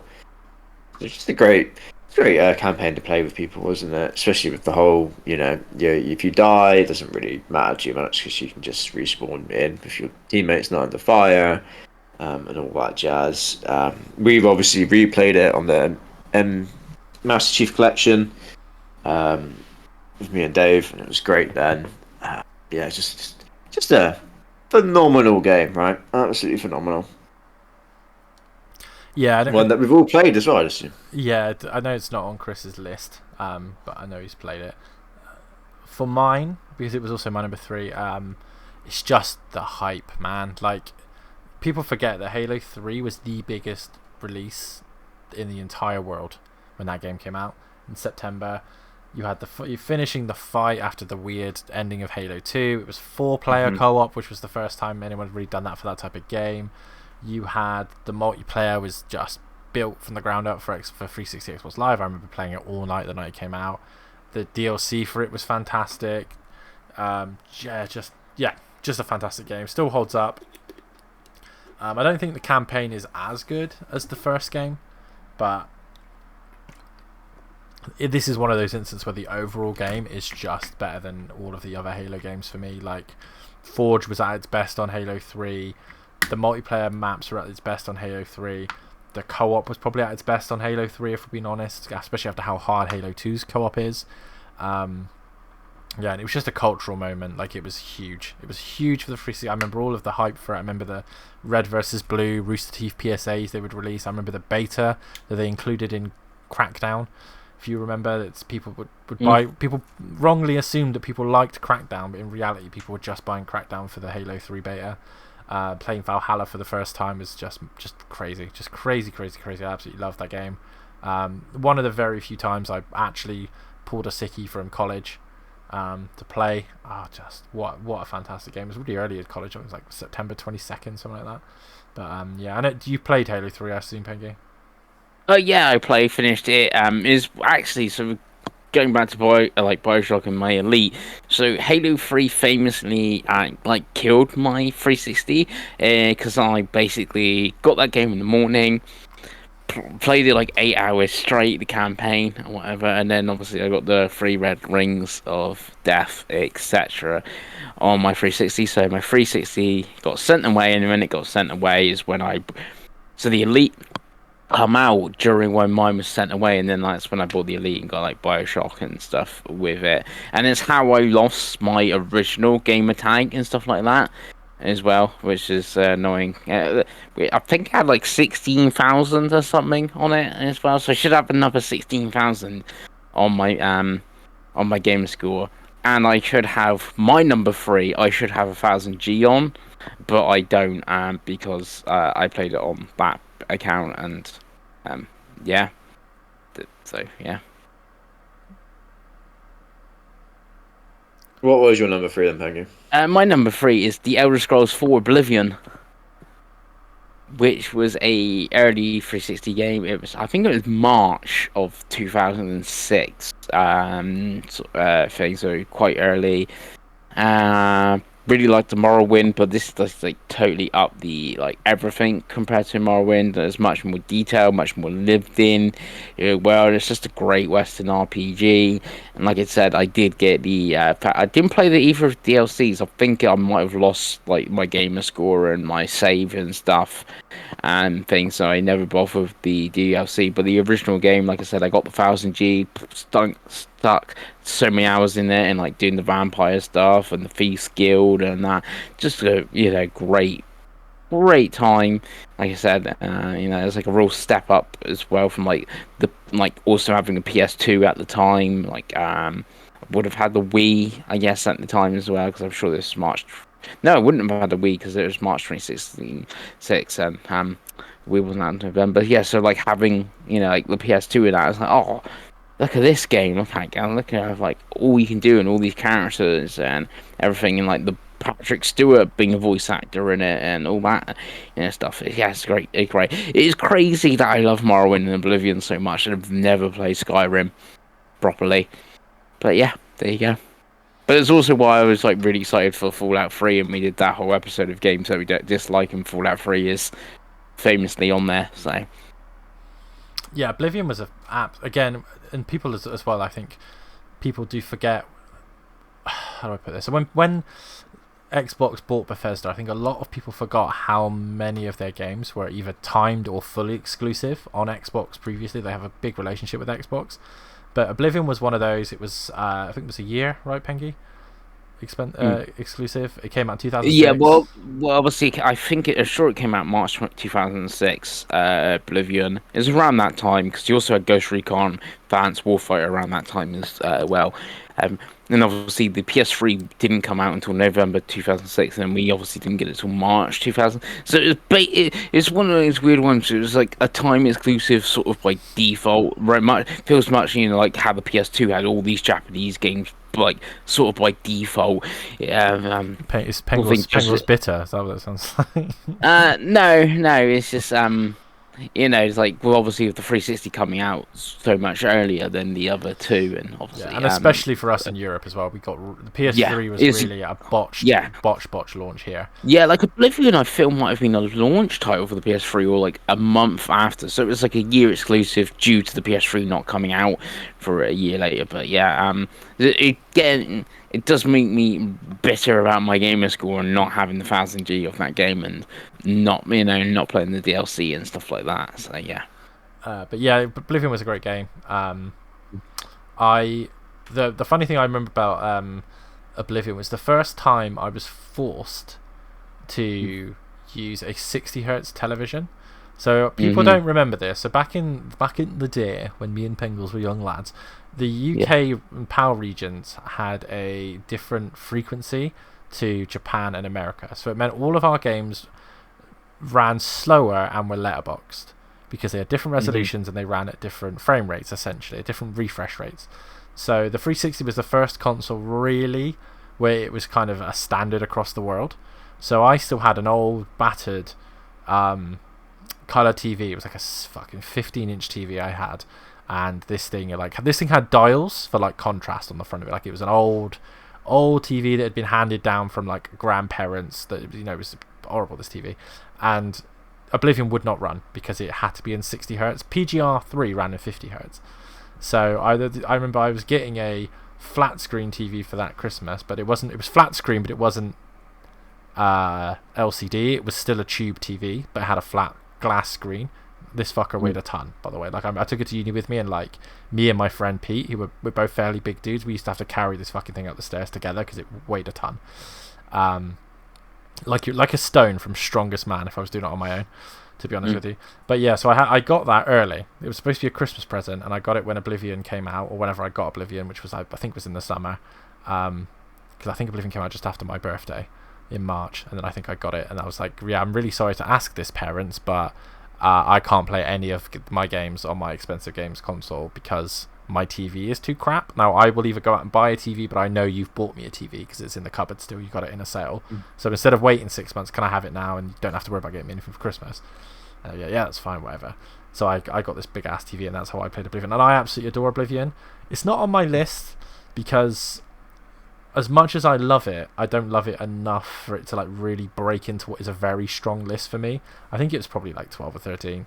Skyrim is a funny one because I played a lot of Skyrim, but I never finished it. I always have the urge to go back because it's on Game Pass, and those kind of games feel a certain nostalgia because they're kind of like playing Starfield kind of showed me. I was like, yeah, these games are so dated now, but I kind of sometimes I want that, and I prefer the fantasy games, to be honest, to the futuristic ones. But yeah, Oblivion was a great game. Morrowind was also a great game. Just terrible frame rate if you play it now on original hardware, but yeah, Craig, have you played any Elder Scrolls games yet? No. So six will be your first, then, I would imagine. Yeah, probably. Skyrim was going to be my first, but you literally couldn't buy it anywhere, so I ended up skipping it. One of the best-selling games of all time, Skyrim, on every console, on a toaster. It's on Echo. Okay, it was the Echo version. Craigo, your number 2? It was Call of Duty, so you can skip me. Oh, we can skip. We can move on. Pengi. Yes. Your number 2. My number 2 is Mass Effect 2. Nice. I sort of do agree with you with Mass Effect 1. Like, the story is really good and self-contained in that one. I guess being the first one and like setting up the universe. But like Mass Effect 2, like, I can play, like I'm getting my same character and like continuing on that, and like meeting like the new characters and going back to the old ones, and they remember you and all that. And then again, this is going like the Xbox being the shooty box sort of thing. Like it went much more shooting and stuff like that. It strayed from the RPG like sort of mechanics with the shooting and stuff like that. That is the one I found, and like obviously you had the DLC, which is all really good as well. It's just a great sort of Western RPG, which was slightly more shooterized, which is obviously what the Xbox is sort of known for. Yes, two's a fun one. So the reason 2 isn't on my list and 1 is, so first and foremost, you can lock the door. Sorry. So 2, the problem I had with 2, so 2 is the first instance of the dreaded one-use code for new games, if you remember. Right. So you had to, if you didn't get the game new, you had to pay an extra like £15-20 for loads of content, which I think was Zaid and some other stuff. So I obviously used to buy all my games pre-owned because I was poor, and had to get pre-owned, so I missed a lot of the content in 2, which annoyed me anyway. It was much more of a problem with 3, but 2 it was a real problem. So I actually played 2 a lot when it got ported to PS3, and they did all they did all the content on the disc. They did the added stuff to catch you up, and they did it in the Mass Effect 3 engine, so it ran and looked a little bit smoother. So that's probably why it just missed mine. But again, it's an absolutely fantastic, like borderline 10 out of 10 game when you play all the content, especially Lair of the Shadowbreaker, which is an incredible DLC. The Overlord DLC is also good. It's wild to me that Craig hasn't played any of these games. No, because he would like them, and they are fantastic. So, but finding the time, Craig? Yeah, they probably came out at a time when I was just a Call of Duty FIFA person as well. So yeah, definitely. I mean, the last game was 2011 or 2012, I think, the third one. And then obviously they've done like Trilogy. They've done the Legendary Edition, which is a really good edition of the game. But yeah, you're playing a 2007 RPG. It can be difficult to get it off the ground, right? But yeah, 2's a great game. Are we on to me again? It's your number 2. My number Dave. 2. The best RPG on the Xbox 360, and that is Lost Odyssey from Miss Walker Games. I've talked about it a lot on the show, so I won't go into it too many times, but it's basically the true Final Fantasy 13. It's made by Sakaguchi. It's got Uematsu doing the music. It has a fantastic story. It's 4 discs of absolute JRPG greatness. If I could redo it with new achievements, I would play it again. If they were to be like, oh, here's a remaster on Series X, new list, updated, whatever. Day one, I'm in there. I'm done. It was still exclusive. It never came to anything else. So I think a lot of people forget that it came out. And yeah, it's just perfection. Just JRPG perfection. Absolutely adore it. I still have a physical copy here, actually. So if I could ever put a gun to Craig's head and get him to play it, I'd make him use the 4 discs. But you only need the one for the backwards compatible. But you know what I mean. Not on your list, Pengi? Did you not play it, or you just... I never played it. Wild. Absolutely wild. Such a Pengi-ass game. I have never played it. God, so good. Yeah, it's definitely one you need to change if you ever get a chance, because it is... Yeah, the story... Yeah, and I know it's pretty decent as well. Backwards compatible, like the auto HDR and stuff like that. Yeah, so, and it runs at 60, and yeah, it's just the mechanics of like having the immortal characters and the mortal characters, and that they learn off each other, and the fact that you've got the button inputs like Paper Mario. Oh, it's great shit. Great shit. Yeah. I didn't really play that many JRPGs that era. There wasn't actually that many as well during that gen. On either console, but yeah, it was kind of the death of console JRPGs. It was huge on handhelds, if you remember, because you had the Tales games are still around, but it was really like everyone played Dragon Quest was on DS, Pokemon was on DS, like it was that kind of time. Craigo, I think this is your number one. Yeah, and it's also my number one. You be able to guess, right? Well, it's exactly the same as my number one, so I'd imagine it's. Obviously, it's the official save slot free greatest video game of all time, which is Gears of War 1, which was just absolutely fantastic. Amazing multiplayer, which was hard as dicks, and absolutely brutal with an absolutely savage learning curve, where everyone just ran at each other with shotguns and whatever happened. And then just an incredible single player. I think as Penguins was saying about Fable 2, it's his most replayed game. Probably this has easily got to be the game I've beaten the most, from a campaign standpoint. I must be in double figures at this point for how many times I've played this game. Done multiple co-op runs on the hardest difficulty. I think three different people I'm up to now. And if someone else was like, "Oh, do you want to play Gears of War 1 co-op campaign on the hardest difficulty again?" I'd still be like, "Yeah, fuck it, let's do it again," because it's just such a great game. If you're going back to it now, the Ultimate Edition is the way to go. It just runs a lot nicer, looks a bit better, and has some added content. It added the PC content, didn't it? Yeah, added a couple of extra levels, which on the PC, but yeah, it's just an incredible video game. Which I randomly, I didn't even know why I was buying it. It was one of the old, you just go into game and you just pick up a game you'd never heard of before. And it had a nice box art. I think it said it was Game of the Year or so, like every video game does, right? Every video game is Game of the Year somehow. And I was like, "Oh, it was Game of the Year, it must be good, right?" I picked it up and was like, "Oh my god, this is incredible." Yeah, great game. Incredible, great shit. Kind of epitomizes the 360 for me, definitely. Nice. Yeah, it's also my number one. That being said, Craig, I do have a glitched achievement I could use you helping me play through on Insanity again. Yeah, it's one of those. So I had the 360 fairly early, and I actually saw a TV advertisement for this game, Craig, about Emergence Day. And I didn't play adult games at the time. I was very much Mr. Billy Hatcher and the Giant Egg. That's the joke I always make. So I remember seeing it and saying to my mum, who worked in a supermarket, like, "Hey, can you pick me this up on the way home? Like, I'll give you the money, whatever." Yep, no worries. I think it was the day after launch. Got it, played the first mission, all the way up to the Berserker, and I was like, this game is insanely good. Terrifying as well, because I just haven't played games like this. And then trying to figure out how to kill the Berserker, the Hammer of Dawn, and then every single act in that game is uniquely amazing. Like Craigo, I've played it on co-op countless times. I played the multiplayer for 100 hours. Felt like I won 2 games of ranked because it was that hard. 4v4, 1 life only. Oh, great stuff. DLC was good.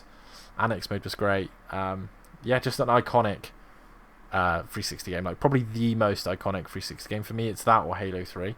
But yeah, when I think of the 360, I think of Gears of War 1. So that's almost us wrapped up. Pengles, take us home with your number one 360 game.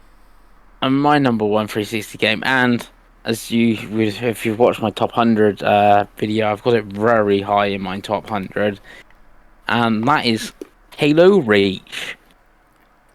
Halo Reach is got probably the second best campaign in Halo. Is between Halo 1 and Halo Reach. It's hard to think. I think the problem, sort of Reach, you know what's going to happen, which obviously, even though the end mission is fantastic, you do know what's going to happen and stuff like that. I like the multiplayer. I know you hate the multiplayer, Dave. That's why you don't really rate Reach. But I like the multiplayer in Reach a lot. I think I play more Reach multiplayer than Halo 3's multiplayer as well. But yeah, it's the campaign that does it out of the 360 Halo games and stuff like that. It's really between Halo Reach and Halo 3, really, for the campaign of the 360 one. And I think Reach is just so much better. It had the DMR, which is maybe like the best gun in Halo. Oh, it's such a great gun, isn't it, Craig? The DMR. That iconic noise. The boom, boom. Oh, great shit. Yeah. Oh. Yeah. So that's why it's not the number one Xbox 360 game. Nice. Yeah, it would have made my list as well, but obviously we were only doing one per franchise. It would have been in my top 10, definitely. Yeah. Obviously not for me. I've talked about it before. For me, the multiplayer was awful. The controls were terrible. And the maps were all community built, and they just weren't as good. My problem with Halo Reach is, outside of the campaign, which is a great campaign, obviously, it was trying too hard to compete with COD, and it just wasn't as good. Like, it was nowhere near as good as Modern Warfare 2 or Black Ops 1. It just, the controls were weird. Like, why do you have to click the stick to go down sights? If you're making go down sights much more of a thing with a gun like a DMR, and it kind of is like, right, well, you've made the main gun the most Call of Duty Call of Duty gun. Like, just didn't like it at all. Just felt it took a lot of its Halo away from itself. Like, it became like, hey, we're trying to compete with COD. Hey, cool. And firefight mode was just a non-issue. No one played it. Like, horde mode on Gears was better. I think firefight on ODST was better as well, to be honest with you. But yeah, Reach was one of those things. It was the first time I was really disappointed in the Halo franchise, because I was just kind of like, it's just not as good as the first 4 games. Or 3.5 games, and then like I said, I played it. I mean, it was better to play with Craigo on MCC, because they have updated the controls on MCC, so you can have like a normal control scheme, which had like aim down sights with the left trigger and that kind of stuff, and that made it better. But the mission structure I thought was a little bit, I don't know, it was trying to be a little bit more open worldy, but also by keeping it linear at the same time. It was like, it's really strange. There was a couple of vehicle missions I was like, this isn't great, what's going on here? Stories obviously, like, it's well made, it's well cinematographied and all that jazz, but again, like Pengi said, you knew that everyone was going to die, so it was kind of like, okay, that's the whole point of the Reach. But yeah, as a Bungie send-off, I think 3 would have worked better. I don't think they needed to make Reach, but it's also not a bad game, so I'm nitpicking here, but Reach to me is like Gears Judgment. It's fine, but it's never going to be my flag, it's like the second best Halo game after Combat Evolved. That's mental. I think for me, Reach would be, if I was going to rank Halo right now, just to annoy Chris, we have done before. It's better than 5, and I'm not sure with Infinite yet, but it's not better than. And it's not better than 4. 4 gets a bad 4's rap. Awful. Nah, 4's got a bad villain, but you actually play that game and the actual missions are great. Multiplayer's really fun. 1, 2, 3, and ODST are all hilariously better than Reach as an overall game. It's not even close, campaign wise. Because even story wise, I think ODST is way better than Reach in terms of the atmosphere and that. But But anyway, we could have this discussion for hours, and we're already 2 hours in, so let's not add it in. So we're going to end the show here. We're not going to do the bought and played, because quite frankly, we'll do that next week, and we'll just do a longer bit of that and do a smaller tots, because if people are watching at this point, you are truly related to one of us, sleeping with one of us, or like the 3 random people that get this far. So if you got this far, thank you very much. Let us know your favourite top 10 Xbox 360 games in the comments below. But yes, thank you for watching, and we will see you next week. Bye.